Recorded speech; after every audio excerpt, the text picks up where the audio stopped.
So ngayong araw naman guys, nandito naman kami sa bundok ng mga kaibigan ko at naisip nga pala guys namin na maggawa ng nilupak na saging. Matagal-tagal na rin kasi guys kami hindi nakakatikim nito, kaya eto muna guys ang adventure natin ngayong araw. Sakto rin naman guys na medyo umuulan ngayon, kaya perfect na perfect itong ibagay sa kape. Kaya samahan nyo guys kami sa adventure at sa food trip natin ngayong araw. So what's up guys? What's up mga napadaan lang? So ngayong araw nga guys, syempre another day, another adventure na naman kasama ang mga kaibigan natin. So ngayong araw nga pala guys, wala nga pala tayo sa mga groups o sa lalao at nandito nga pala guys tayo sa bundok ng isa sa mga kaibigan natin. At grabe guys, dahil nga pala napakaraming saging dito, naisipan namin na gumawa ng nilupak. Alam nyo ba guys, yung nilupak, yung saging na binabayo na sobrang sarap. Kaya eto, agad naming nilusob yung sagingan nila at nakita nga guys kami dito ng magandang ipanglupak. At ayan, kitang-kita nyo mga kaibigan natin, talagang takam na takam na. Dali-dali na nga guys, inakyat ito ng isang kaibigan ko at syempre titibain na rin namin kaagad yan.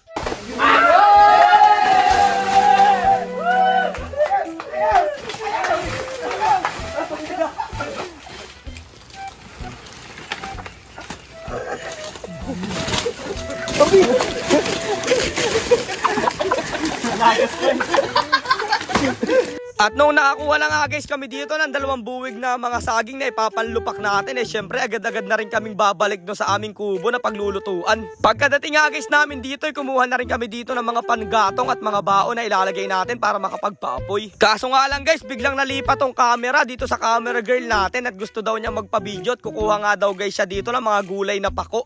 Para daw guys mamaya pag uwi niya sa bahay namin hindi siya mapagalitan ni nanay. Habang kami naman guys na mga kaibigan ko dali-dali naming inalis yung mga saging dito at kitang-kita nyo naman guys na sobrang bilis niyan. Ito nga pala guys, gagawin natin na nilupak na saging isa nga pala guys ito sa masarap na merienda, lalong-lalo na pag nasa probinsya ka. Noong kapanahunan nga guys nung lola ko at nung mga nanay ko, sabi nila ito yung ginagawa nilang banding kasama yung iba pa nilang mga kaibigan. Panigurado ako guys sa mga viewers namin na lumaki dyan sa probinsya ay naranasan nyo na rin yung mga ganitong klaseng pangyayari sa buhay nyo. Yung naglulupak guys kayo na saging kasama yung mga kaibigan. Kaya kung naranasan nyo to guys, ay paki-comment kung mga taga saan kayo para alam namin. Ang unang first step nga pala guys natin gagawin ay syempre lalagain natin dito yung saging, pero bago ang lahat ay uminom nga pala muna ako dito ng sabaw ng buko. Magagawa na rin kasi guys kami dito ng buko juice na iinumin natin. Kaso nga lang guys, tuwing nagko-content kami parang hinahabol kami dito ng ulanin, kaya eto medyo umuulan na naman. At para nga guys makagawa tayo ng nilupak na saging ay eto nga pala guys yung pangunahing gamit na gagamitin natin. Ang tawag nga pala guys dito ay halo tsaka lusong. Yan nga guys ang gagamitin natin para makapaglupak at maturog natin yung mga saging. Pagkatapos nga guys natin lagain dito yung mga saging, syempre ang gagawin natin dito ay babalta natin sila para mailupak na. Dahil nga guys medyo madumi pa rin dito itong halo tsaka lusong, ay gagawin natin guys ay kukuha tayo dito ng balat ng saging.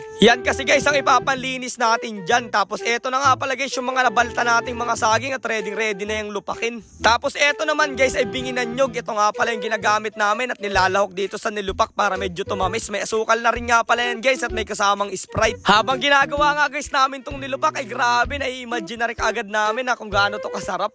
At para guys mas sumarap pa talaga to, ilalagyan pa rin natin to ng gatas para medyo manamis namin siya guys. Manamis, ayan nabubulol. Kaso nga lang guys, ang malaking problema, hindi nga lang pala ganun kabilis madurog itong mga saging. Kaya syempre, dahil marami kami dito ng mga magkakaibigan, pagtutulungan na rin namin to at medyo mapagod rin talaga guys pagbabayo ng mga saging. At ang dahilan naman guys kung bakit nga pala namin to nilalagyan ng kinayod na binginan nyog, ayan nga pala guys ang dahilan kung para hindi guys masyadong dumikit yung mga saging at hindi kami mahirapan silang bayuhin. Yung mga ganitong pagkain nga pala guys, grabe, sobrang bigat na kaagad nito sa tiyan. Kaunti pa lang guys yung makakain mo, paniguradong mabubusog ka na kaagad. At shoutout nga pala guys muna dito sa mga bata na to na idol kami. Ayan, maraming salamat sa inyong suporta. At eto na guys, pwede na tayong pumood trip at ready na itong nilupak na saging natin. Grabe, medyo marami rin pala guys kami nagawa ngayong araw, pero sakto na rin to. Pero syempre guys, bago tayo kumain, huwag natin kakalimutan magdasal palagi at magpasalamat kay Lord. So yun guys, kain na tayo ng nilupak at tila pa yung ulan. Let's go, tingnan nyo guys. Ano yung akin?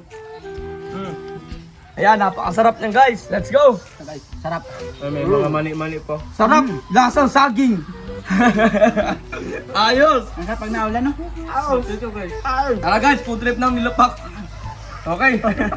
Kaya ano pang iniintay nyo mga guys? Tara, samahan nyo na kami sa food trip natin ng nilupak na saging. Grabe, sobrang saya namin guys sa moment na to. Dito nga guys sa pangyayari na to, chine-cherish na lang namin yung moment. Ayun no, nag-English. Pero talaga guys, ninanamnam namin dito yung happenings na nagagawa namin magkakaibigan. Lagi ko nga guys sinasabi dyan sa mga kaibigan ko na magpapatuloy kami sa vlogging, hindi para patunayan na kami yung mas magaling o kami yung mas malakas. Kundi guys, para maabot namin yung mga pangarap namin sa buhay at mabigyan namin ng maayos na buhay yung bawat pamilya namin. Kaya sa lahat ng mga sumusuporta pa rin dyan sa Napadaan Lang Channel, maraming salamat po at kita-kits na lang ulit bukas.